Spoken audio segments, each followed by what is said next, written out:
बिस्मिल्लाहिर्रहमानिर्रहीम। अस्सलाम वालेकुम। क्या हाल है जी आप लोगों के? उम्मीद करता हूँ कि आप लोग ठीक होंगे। आपकी पढ़ाई का, आपके एग्जाम की तैयारी का सिलसिला ठीक चल रहा होगा। आज हम बात करेंगे वाटर क्राइसिस के हवाले से कि पाकिस्तान का जो वाटर क्राइसिस है उसकी क्या रीजंस हैं और उसका सोल्यूशन क्या है जी।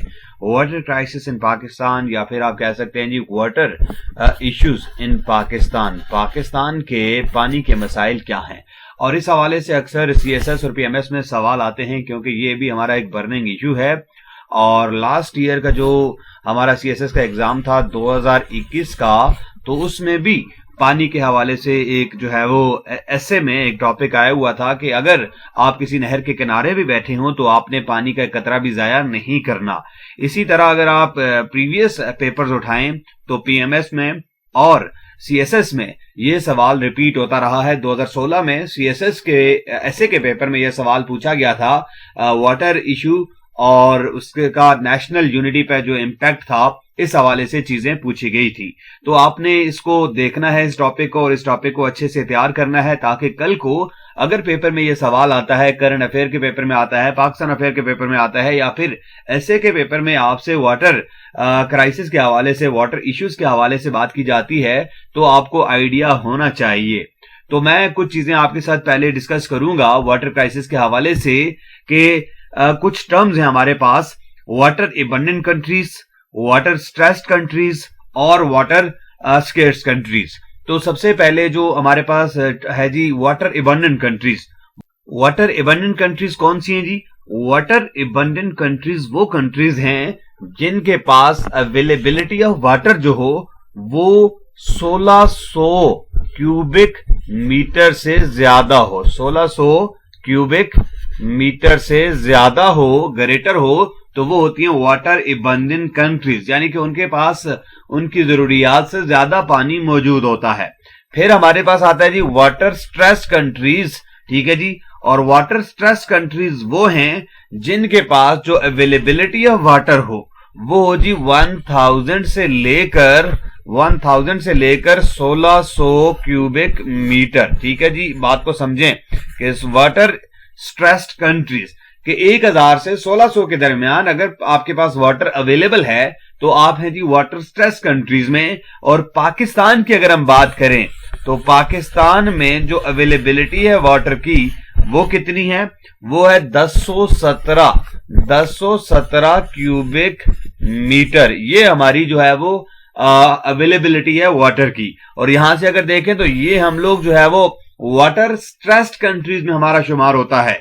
और वाटर स्केर्स कंट्रीज कौन सी होती हैं जी? जो पानी की कमी का शिकार होती हैं, वो कंट्रीज हैं जिनके पास वाटर अवेलेबिलिटी जो हो वो 1000 क्यूबिक मीटर से कम हो। और पाकिस्तान का शुमार उन कंट्रीज में होने वाला है, यानी कि अगले कुछ सालों के अंदर हो सकता है हम जो है वो वाटर स्केर्स कंट्रीज के अंदर शामिल हो जाएं।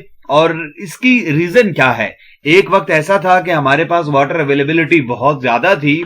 तो जब पाकिस्तान बना था उस वक्त हमारे पास वाटर अवेलेबिलिटी बहुत ज्यादा थी, हम वाटर एबंडेंट कंट्रीज में हमारा शुमार होता था। लेकिन वक्त के साथ साथ हमारी आबादी बढ़ी है, आबादी के बढ़ने के साथ साथ आबादी की जरूरियात बढ़ी हैं, और ये जो वाटर अवेलेबिलिटी है ये रिड्यूस हुई है। और इसी वजह से हम वाटर एबंडेंट कंट्री से आगे जी वाटर स्ट्रेस्ड कंट्री में। और अगर हमारी आबादी इसी लिहाज से बढ़ी और हमने कोई एहतियाती तदाबीर ना की तो फिर ये खदशा भी है कि हम पानी के बहरान का शिकार हो जाएंगे और वाटर स्केर्स कंट्रीज के अंदर हमारा शुमार होने लगेगा।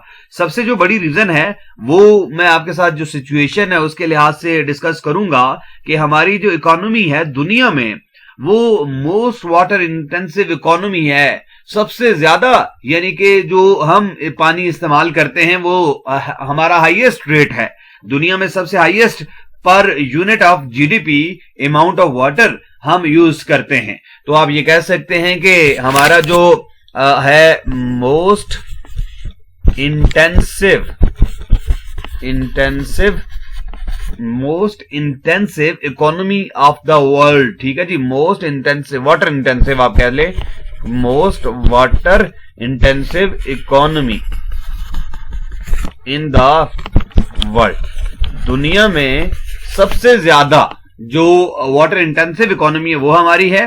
और amount of water used per unit of GDP, per unit of GDP जो वाटर यूज्ड है वो सबसे हाईएस्ट है हमारा। इसका मतलब यह है कि हम पानी को सही तरीके से इस्तेमाल करने में नाकाम हैं और पानी को हम सही तरीके से इस्तेमाल नहीं कर रहे।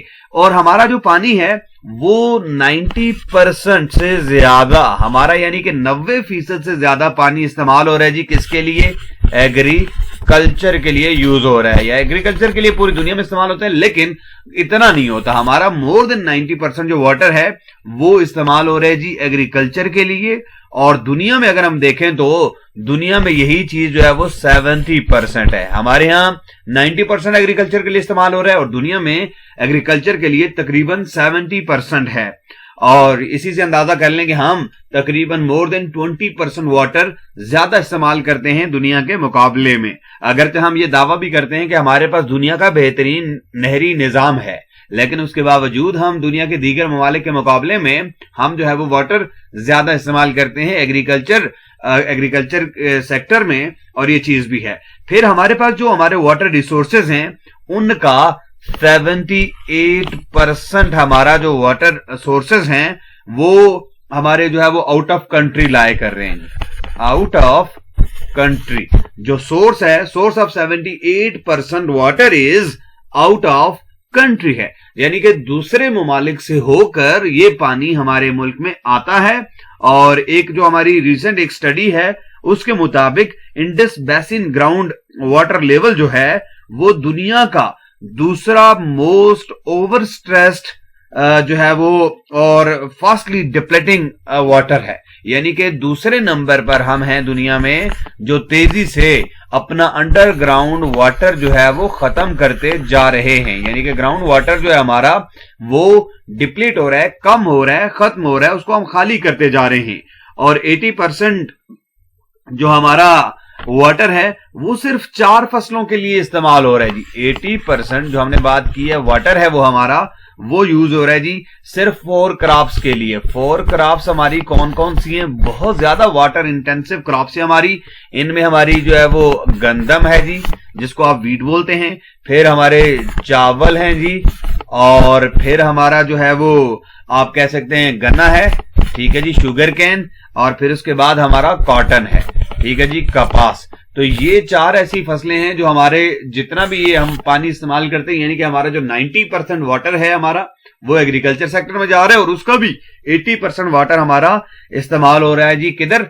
वो इन 4 फसलों के लिए। और ये 4 फसलें हमारी इकोनॉमी में कितना, हमारी जीडीपी में कितना कंट्रीब्यूट कर रही हैं जी? ओनली 5%। यानी कि हमारा जो वाटर है 90% का 80% जो वाटर इनके लिए इस्तेमाल हो गया, और वो आगे हमारी जो इकोनॉमी है उसमें सिर्फ कितना कंट्रीब्यूट कर रही है? सिर्फ 5% कंट्रीब्यूट कर रही हैं।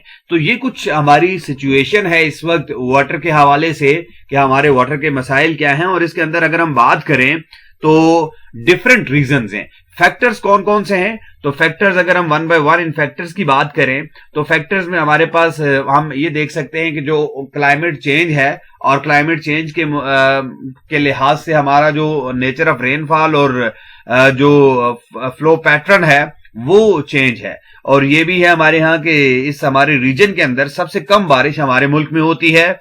और हमारे इसको में देखें अगर हम तो 3/4 ऑफ पाकिस्तान जो टोटल एरिया है हमारा, तो उसका 3/4 हमारा जो रीजन है उसमें 250 मिलीमीटर से कम बारिश होती है पूरे साल के अंदर।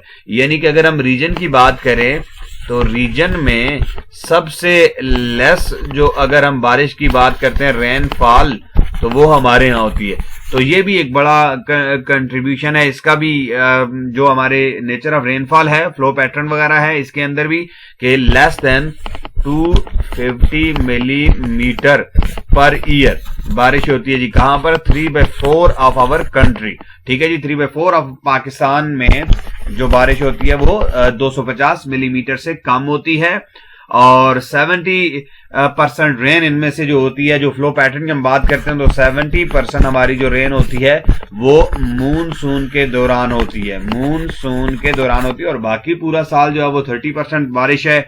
और जो आपको वाटर है वो नहीं मिलता। और मानसून का जो टाइम है वो है जी जुलाई, अगस्त, सितंबर। तो ये जो 3 महीने हैं मानसून के, इनमें हमारी 70% जो है वो बारिश होती है, बाकी पूरा साल हमारा जो है वो खुश्क रहता है।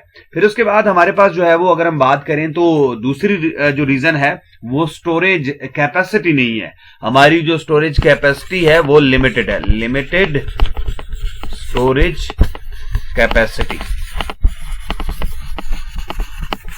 लिमिटेड स्टोरेज कैपेसिटी है हमारे पास जो है वो ठीक है जी 13 MAF out of 145 MAF storage capacity है, यानी कि 13 मिलियन एकड़ फीट हम जो है वो स्टोर कर सकते हैं 145 में से। और हमारे पास जो स्टोरेज कैपेसिटी है वो कितने दिनों के लिए जी 30 डेज के लिए। हमारे पास जो स्टोरेज कैपेसिटी है वो सिर्फ 30 दिन के लिए है।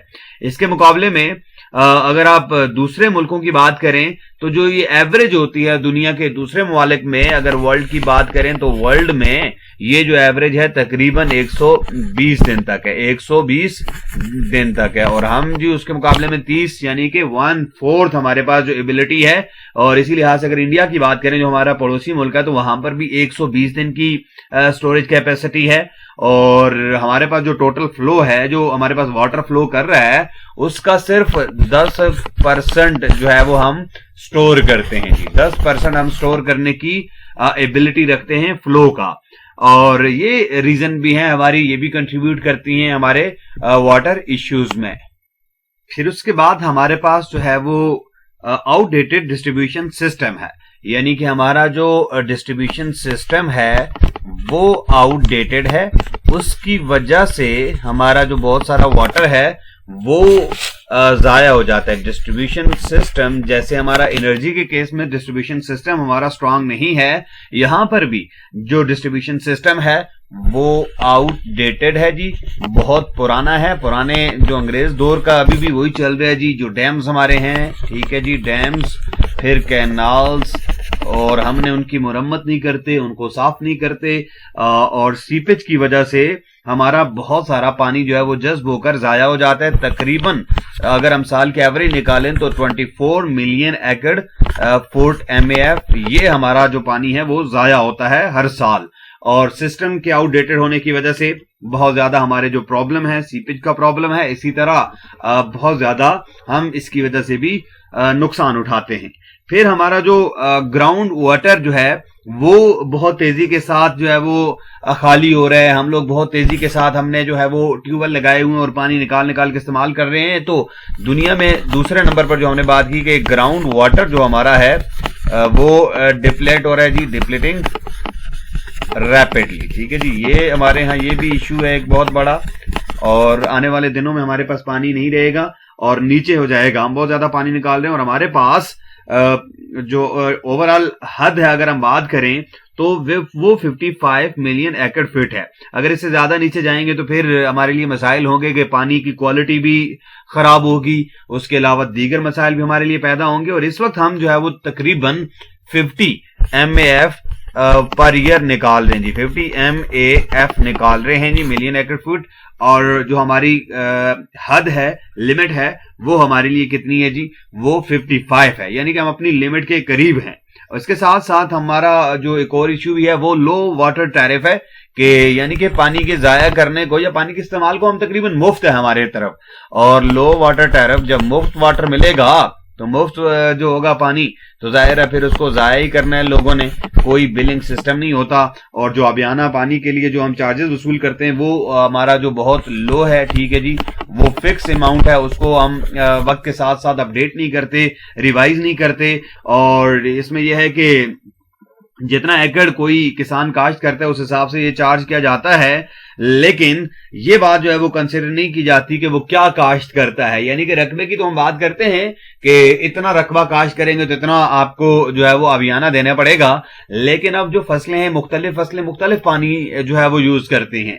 बाज 1 एकड़ के लिए डबल पानी ले लेते हैं और बाद 1 एकड़ के लिए उससे आधा पानी इस्तेमाल होता है। तो आपके लिए ये चीज भी कंसिडर करना जरूरी है कि आपने चीज कौन सी काश्त की हुई है। जैसे मैंने पहले आपके आपके साथ पॉइंट शेयर किया था कि हमारे यहाँ जो बहुत ज्यादा वाटर इंटेंसिव क्रॉप्स यूज होती हैं, 4 हमारी फसलें हैं जिनमें हमारी गंदम है, गन्ना है और चावल और कॉटन। ये ऐसी फसलें हैं जो हमारी ओवरऑल जितना भी हमारा एग्रीकल्चर में पानी इस्तेमाल होता है उसका 80% पानी तो ये इस्तेमाल कर जाते हैं। तो इस तरह की फसलें जब हम पर एकड़ काश्त करेंगे तो उनके लिए हमें वाटर भी ज्यादा चाहिए होगा, और इनके लिए जो फिर आप चार्जेस लेते हैं वो चार्जेस हमारे बहुत कम हैं, और ये जो चार्जेस हमने फिक्स किए हुए हैं ये हमारी ऑपरेशनल और मेंटेनेंस का सिर्फ 20% बनता है, और बाकी जो जाहिर है 20% सिर्फ ये बन रहा है जी ऑपरेशनल और मेंटेनेंस का। तो बाकी जो कास्ट है वो हुकूमत को उठानी पड़ती है,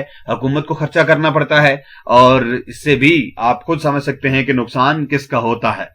फिर उसके बाद हमारे पास जो वाटर है वो हम जितना भी गंदा पानी होता है, हमारी जो इंडस्ट्री है, ठीक है जी, और हाउस होल्ड का भी जो गंदा पानी होता है उसको हम सीधा जो है वो डाल देते हैं दरियाओं में, नहरों में, और उससे क्या होता है जी हमारी जो क्वालिटी ऑफ वाटर होता है जी वो डैमेज होता है, क्वालिटी हमारी खराब होती है, उसकी वजह से हमारे बहुत सारे प्रॉब्लम जो है वो पैदा होते हैं।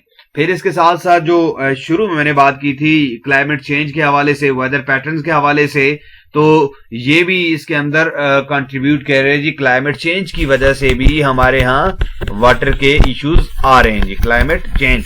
और क्लाइमेट चेंज की वजह से किस तरह हमारे यहाँ जो है वो पानी की गड़बड़ है। अब हम बात करते हैं ग्लोबल वार्मिंग है, दर्जा हरारत बढ़ेगा तो क्लाइमेट चेंज के साथ हमारे जो वाटर डिमांड है वो इंक्रीज हो रही है। फिर उसके साथ साथ हमारा जो रेनफॉल पैटर्न है वो चेंज हो रहा है जी, रेनफॉल हमारी कम हो रही है, बारिश कम हो रही है। फिर उसके साथ साथ हमारा जो ग्राउंड वाटर है वो डिक्रीज हो रहा है। इसके साथ साथ हमारे यहाँ एक्सट्रीम वेदर इवेंट्स देखने में आ रहे हैं जी, फ्लड्स आते हैं, ठीक है जी, और हीट वेव्स आती हैं। इसके साथ साथ हमारी जो स्नो एक्युमुलेशन है वो डिक्रीज हो रही है। तो ये कुछ क्लाइमेट चेंज की वजह से आप कह सकते हैं कि डिमांड हमारी जो इंक्रीज हो रही है, ठीक है जी। उसके साथ साथ हमारा जो है वो फ्लड्स आ रहे हैं, ठीक है, ये फ्लड्स का जो वाटर है इसको हम जो है वो इस्तेमाल नहीं कर सकते, यानी कि उसको हम स्टोर नहीं कर सकते। एक्सट्रीम वेदर पैटर्न्स हमें देखने में मिल रहे हैं जी, वेदर पैटर्न्स जैसे हीट वेव्स, अभी भी मार्च में भी हीट वेव हमें जो है वो एक प्रिडिक्ट की गई थी और उसकी वजह से काफी सारा मसला हुआ था। ग्राउंड वाटर के जो मसाइल हैं वो हमारे बढ़ रहे हैं। तो ये क्लाइमेट चेंज भी एक कंट्रीब्यूटरी फैक्टर है, ठीक है जी, कंट्रीब्यूट कर रहा है इसके अंदर हमारे वाटर इश्यूज के अंदर। फिर आगे बढ़ते हैं तो हमारे यहाँ जो सिस्टम है उसका आपाशी का, इरिगेशन का, तो वो फ्लड इरिगेशन सिस्टम है।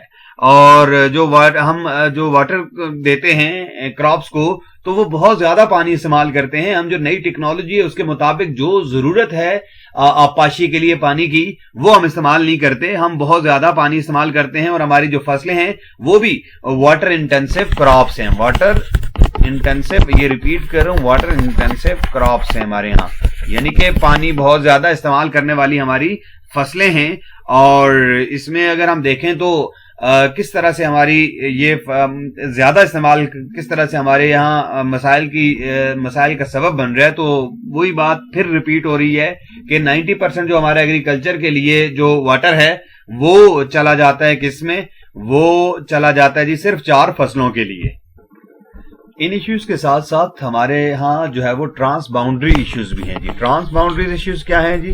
ट्रांस बाउंड्रीज इश्यूज ये हैं कि ट्रांस बाउंड्री इश्यूज की बात कर लेता हूं मैं। और ट्रांस बाउंड्री इश्यूज में हमारे 2 ममालिक के साथ इश्यूज चल रहे हैं, इंडिया और अफगानिस्तान। यानी कि हमारे यहाँ जो दरिया आते हैं वो इंडिया से होके आते हैं और दूसरा अफगानिस्तान से होकर आते हैं। पहले हम बात कर लेते हैं अफगानिस्तान की कि अफगानिस्तान से कौन सा दरिया हमारे यहाँ इंटर होता है जी। तो वो दरियाए काबल है जो दरियाए सिंध के साथ आके सिंध में मिलता है। और ये जो दरिया है ये अफगानिस्तान से इंटर होता है और इसमें पाकिस्तान और अफगानिस्तान के कुछ इश्यूज 2019 में भी ये मर्ज हुए थे। तो इस दरिया का ये है कि इसमें पाकिस्तान के भी कुछ दरिया मिलते हैं। जैसे हम बात करें, अगर ये हमारी बाउंड्री है और ये आ रहा है हमारा काबल दरिया आ रहा है जी अफगानिस्तान से, ये अफगानिस्तान है, ठीक है, ये पाकिस्तान है और ये दरियाए काबुल आ रहा है। तो यहां से हमारा एक दरिया है जी जिसको हम बोलते हैं चित्राल, ठीक है जी, चित्राल रिवर। और चित्राल रिवर का जो सोर्स है वो पाकिस्तान के अंदर है। ये पाकिस्तान से अफगानिस्तान में जाता है, दरिया काबुल में मिलता है और दरिया काबुल से होके काबुल के साथ शामिल होकर वापस पाकिस्तान में इंटर होता है और दरियाए सिंध में आ जाता है। और अब ये जो दरियाए काबुल है ये दोनों ममालिक के लिए बहुत अहम है, पाकिस्तान के लिए भी और अफगानिस्तान के लिए भी। अब इशू क्या हुआ जी? इशू ये हुआ कि इंडिया की मदद से अफगानिस्तान ने इस पर कुछ डैम बनाना शुरू किए, यानी कि तकरीबन 10-12 डैम, छोटे छोटे डैम जो है वो इंडिया की मदद से अफगानिस्तान ने इसके ऊपर प्लान किए हुए हैं। इसके साथ साथ जो है वो काबुल जो अफगानिस्तान का दारुल हुकूमत है वो भी इसी पर इन्हिसार करता है। और अगर हम पाकिस्तान की बात करें तो पाकिस्तान का वारसक डैम जो है वो काबुल पर है जी। वारसक डैम की हम बात कर लेते हैं। वारसक डैम वो दरियाए काबुल पर है। इसके साथ साथ जो हमारा पेशावर शहर है तो उसकी जो ड्रिंकिंग नीड्स हैं, ड्रिंकिंग नीड्स वो भी यही रिवर पूरी करता है, इसी रिवर से है। और फिर हम एक और बात अगर करें तो स्नो मेल्टिंग जो है टाइम, वो वहां पर जल्दी स्नो मेल्ट होती है और पानी इसके अंदर जल्दी आ जाता है। और ये जो पानी है वो साउथ पंजाब की खरीफ की फसलों के लिए बहुत अहम रोल प्ले करता है। जो बाकी हमारे रिवर्स हैं वहां पर स्नो मेल्ट टाइम जो है वो बाद में स्टार्ट होता है और वो पानी बाद में आता है, उससे पहले ये पानी आ जाता है और वो हमारे लिए बहुत इंपॉर्टेंट है। अब मसाइल क्या है कि पाकिस्तान और अफगानिस्तान के दरमियान किसी किस्म का कोई ट्रीटी, कोई मायदा नहीं है पानी के हवाले से। और वाटर राइट्स की अगर हम बात करें तो हम वाटर राइट्स में दो चीजें कंसिडर करते हैं, एक अपर राइपेरियन जहां से पानी आता है, दूसरा लो राइपेरियन जिस तरफ पानी आता है। और अगर इसमें यह होता है कि जो इंटरनेशनल लॉज हैं कि अगर हमने किसी दरिया पर पहले से इस्तेमाल करने के लिए कोई डैम या कोई और चीज ऐसी लगाई हुई है जिससे हम वो पानी इस्तेमाल कर रहे होते हैं तो उस पर हमारा हक होता है। और हमने उसके राइट्स जो है वो क्लेम अगर नहीं किए तो जब कभी उस पर बात होगी तो फिर हमने जो है वो वाटर राइट्स अगर ना बनाए हुए तो हमारे लिए मसला होगा। जैसे अभी हमारे लिए ये मसला है कि हम ये कहते हैं जी कि हमने इसको इस्तेमाल करने के लिए किसी किस्म के कोई जो है वो वाटर राइट्स क्लेम नहीं किए हुए, कोई डैम इस तरह के हमने इसके ऊपर स्टैब्लिश नहीं किए हुए कि हम अफगानिस्तान को ये कहें कि वो डैम ना बनाए। वो हमारे, क्योंकि अगर वो डैम बनाएगा हमारा पानी रुकेगा तो इसलिए हमारे लिए मसले होंगे। हमारे एक मिनिस्टर साहब थे, उन्होंने ये कहा था कि हमने इस हवाले से जो वाटर राइट्स हैं वो स्टैब्लिश किए हुए हैं क्योंकि हमारा जो पानी है बिलो कोठारी, ठीक है जी, वो जाता है जी सिंध में और वो सी इंट्रूजन क्या है? सी इंट्रूजन ये है कि अगर दरिया के पानी को आप रोकेंगे तो समंदर का पानी आपके दरिया वाले पानी की तरफ आएगा और आपकी जो जमीन होगी उसको खराब कर देगा, वो सारा जो होगा वो बंजर बना देगा। तो इस तरीके से बिलो कोटारी जो हमारा वाटर है वो 28 मिलियन एकड़ फीट जाता है। लेकिन एक स्टडी के मुताबिक जो सी इंट्रूजन को रोकने के लिए हमें चाहिए वाटर, वो कितना चाहिए जी? 8 MAF। तो ये जो दावा है हमारे मिनिस्टर साहब का, ये भी इस हवाले से ये स्टडी जो है वो इसको भी रद्द कर देती है और उसके मुताबिक हमारा जो 28 MAF वाटर जाता है तो वो फालतू जाता है, ठीक है जी। यानी कि इसमें भी 20 MAF वाटर जो हम अगर इस्तेमाल कर लें, सिर्फ 8 MAF को भेजें तो सी इंट्रूजन नहीं होगी। इसी तरह इंडिया के साथ जो हमारा मामला है, इंडिया के साथ हमारा मामला ये है कि इंडस बेसिन ट्रीटी, तो इंडस बेसिन ट्रीटी में कुछ जो है वो हमने 1960 में ये मायदा हुआ था, सितंबर 1960 में दोनों वाले के दरमियान, और पार्टीशन के वक्त किसी किस्म का कोई मैकेनिज्म नहीं था। और इसमें यह था कि ईस्टर्न रिवर जो हमारा माहिदा हुआ था इंडस बेसिन ट्रीटी, उसमें जो ईस्टर्न रिवर थे वो इंडिया को दे दिए गए, यानी कि मशरकी दरिया जिनमें रावी है, रावी, ब्यास और सतलज, ये दे दिए गए जी इंडिया को। और पाकिस्तान को दे दिए गए सिंध, जहलम और चेनाब, ये दरिया दे दिए गए पाकिस्तान को कि इनके राइट्स इंडिया के पास हैं। ये जो वेस्टर्न हमारे रिवर्स हैं इनके जो है वो पाकिस्तान के पास हैं। और फिर रिप्लेसमेंट वर्क्स के तौर पर, यानी कि जो हेड वर्क्स हमारे वहां थे उसके लिए जो हमें रिप्लेसमेंट वर्क्स किया गया, उसके नतीजे में हमने जो है वो तरबेला और मंगला डैम बनाया और इसके साथ साथ 8 लिंक केनाल हमने बनाई। इन रिवर्स का मकसद ये था कि वेस्टर्न जो रिवर से जो हमारे वेस्टर्न रिवर्स हैं उनसे ईस्टर्न रिवर में पानी लाया जाए। और इसी तरह कुछ और भी इसकी जो शिकें थी वो इंडस बेसिन ट्रीटी वाले मुआहदे में आप पढ़ सकते हैं। उसको अगर आप डिटेल के साथ देखें तो आपको बहुत सारी चीजें उसमें क्लियर हो जाएंगी। तो इन चीजों को समझ सकते हैं। इसकी जो मेन प्रोविजंस हैं वो मैं आपके साथ डिस्कस कर लेता हूं कि जो हमारे वेस्टर्न रिवर से उन पर रन ऑफ रिवर प्रोजेक्ट लगा सकते हैं, इसकी इजाजत दी गई। रन ऑफ रिवर प्रोजेक्ट क्या है जी? रन ऑफ रिवर प्रोजेक्ट ये हैं कि वो दरिया के जो फ्लो है, उसका जो वाटर है, उसकी कैपेसिटी को वो जो है वो इतना मसला नहीं करेंगे, यानी कि आप पानी रोकेंगे नहीं, पानी को रोकेंगे नहीं, पानी के बहाव पर आप जो है वो फ्लो पर आप जो है वो प्रोजेक्ट लगाएं और उसको इस्तेमाल कर लें। फिर इसी तरह इसमें परमानेंट इंडस कमीशन जो है वो बनाया गया और डिस्प्यूट रेजोल्यूशन मैकेनिज्म तय किया गया कि मिलकर ये तमाम मसाइल हल करेंगे। और अगर मिलकर दोनों ममालिक इंडिया और पाकिस्तान के दरमियान मसला हल न हुआ तो फिर क्या हुआ जी? इंडिया पाकिस्तान के दरमियान अगर मसला हल न हुआ तो फिर ये मसला जो है वो वर्ल्ड बैंक हल करेगा, मेडिएशन उसकी है। तो उसके बाद वो क्या करेगा? या तो खुद हल करेगा या न्यूट्रल एक्सपर्ट्स को देगा, या फिर इसको ये होगा कि परमानेंट कोर्ट ऑफ आर्बिट्रेशन को देगा और वो हल करेंगे। और डेटा दोनों ममालिक एक्सचेंज करते रहेंगे और डेटा एक्सचेंज करते रहेंगे, बताते रहेंगे दोनों ममालिक को, और फिर इस तरीके से इनके जो मसले होंगे वो हल होंगे। लेकिन इसमें भी बहुत सारे हमारे मसाइल पैदा हुए, बहुत सारे हमारे जो लूप होल्स थे इंडस बेसिन ट्रीटी के वो हमारे सामने आए कि इसमें यह था कि कोई फ्यूचर रिडक्शन ऑफ फ्लो अगर होता है तो उसके हवाले से कोई मैकेनिज्म नहीं था, पोल्यूटेड वाटर के हवाले से कोई ऐसी चीज नहीं थी, इन्वायरमेंटल फ्लो के हवाले से कोई जो है वो हम कह सकते हैं कि एक्वेटिक लाइफ के हवाले से कोई चीज इसमें नहीं की गई थी, ग्राउंड वाटर मैनेजमेंट के हवाले से किसी किस्म का कोई मैकेनिज्म नहीं था। और इसी तरह ये चीजें जो थी वो बाद में सामने आई और इन्होंने हमारे लिए बहुत सारे मसाइल पैदा किए। तो बाद में जब हम देखते हैं कि चिनाब रिवर पर जो इंडिया ने बगलिहार डैम शुरू किया था 1999 में, तो न्यूट्रल वर्ल्ड बैंक के पास पाकिस्तान गया, उसने न्यूट्रल एक्सपर्ट्स को दिया और न्यूट्रल एक्सपर्ट्स ने इंडिया की फेवर में फैसला दिया।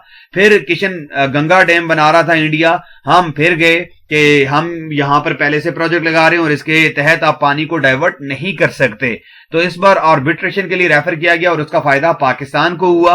और अब जब भी कोई मसला होता है दोनों ममालिक के दरमियान तो दोनों ममालिक किसी एक सिंगल मैकेनिज्म पर राजी नहीं होते। इंडिया ये कहता है कि आइंदा हम न्यूट्रल एक्सपर्ट्स के पास जाएंगे, जबकि पाकिस्तान कहता है कि हम परमानेंट कोर्ट ऑफ आर्बिट्रेशन के पास जाएंगे, क्योंकि दोनों ममालिक ये समझते हैं कि जो न्यूट्रल एक्सपर्ट्स हैं वो इंडिया समझता है कि उसकी फेवर में फैसला करेंगे और पाकिस्तान ये समझता है कि कोर्ट ऑफ जो परमानेंट कोर्ट ऑफ आर्बिट्रेशन है वो पाकिस्तान की फेवर में फैसला देगी। तो ये कुछ इश्यूज चल रहे हैं हमारे इंडिया और अफगानिस्तान के साथ पानी के हवाले से। तो ये काफी सारी चीजें हैं, इनको आप देख लें। इसके बाद हम आगे बढ़ते हैं और हमारी रिकमेंडेशंस क्या हैं जी। तो सबसे पहले मैं जो आपके साथ शेयर करूंगा जो हमने चीजें मसाइल डिस्कस किए हैं, तो अगर हम स्टोरेज कैपेसिटी को बढ़ा लें तो हमारे काफी मसाइल हल हो जाते हैं कि जो हर साल हमारा पानी जाया होता है हम समंदर में वैसे ही डाल देते हैं, तो वो हल हो जाएगा। फिर दूसरा ये है कि हमने सीपेज को कंट्रोल कर लें, ठीक है जी। जो हमारी कैनाल्स वगैरह हैं उनको हम बेहतर करें, उनकी कैपेसिटी को बढ़ाएं, उनको सेट करें, तो उससे भी मसला होगा। फिर जो हमारे पास वाटर इंटेंसिव क्रॉप्स हैं इस हवाले से हमें सोचना होगा और हमारी जो बीइंग अ नेशन पानी जाया करने की आदत है इस पर भी हमने जो है वो कुछ थोड़ा बहुत काम करना होगा, लोगों को अवेयरनेस देनी होगी और रेगुलेटरी पॉलिसी होनी चाहिए हमारे ग्राउंड वाटर के हवाले से कि ये ना हो कि जी जिसका दिल चाहता है वो ट्यूबवेल लगा के वाटर जो है वो इस्तेमाल कर रहा है, जी वाटर निकाल रहा है और कितना वाटर निकाल रहा है इसका कोई डेटा नहीं है, कोई इसकी चीज नहीं है, ठीक है जी। फिर हमारे पास जो है वो रेगुलेटरी पॉलिसी होनी चाहिए, वेस्ट मैनेजमेंट होनी चाहिए कि हमारे जो वेस्ट मैनेजमेंट जो हम पानी को आलूदा करते हैं, जो भी हमें मिलता है सारा कुछ उठा के वो हम दरियाओं में डाल देते हैं, तो इस चीज पर हमने थोड़ा सा काम करना होगा। मॉडर्न इरिगेशन टेक्निक्स जो हमने मॉडर्न इरिगेशन टेक्निक्स को हमने अपनाना होगा, इरिगेशन टेक्निक्स और इनसे क्या होगा जी कि जो पानी हम जाया करते हैं वो पानी हमारा कम हो जाएगा, रिड्यूस हो जाएगा। ठीक है जी। और ये कुछ चीजें हैं और इन चीजों को हमने देखना है, इन मसाइल को हमने देखना है, तो इससे हमारा पानी का जो इशू है वो काफी हद तक सॉल्व हो सकता है। ये चीजें देख लें। Wish you all good luck. Thank you very much.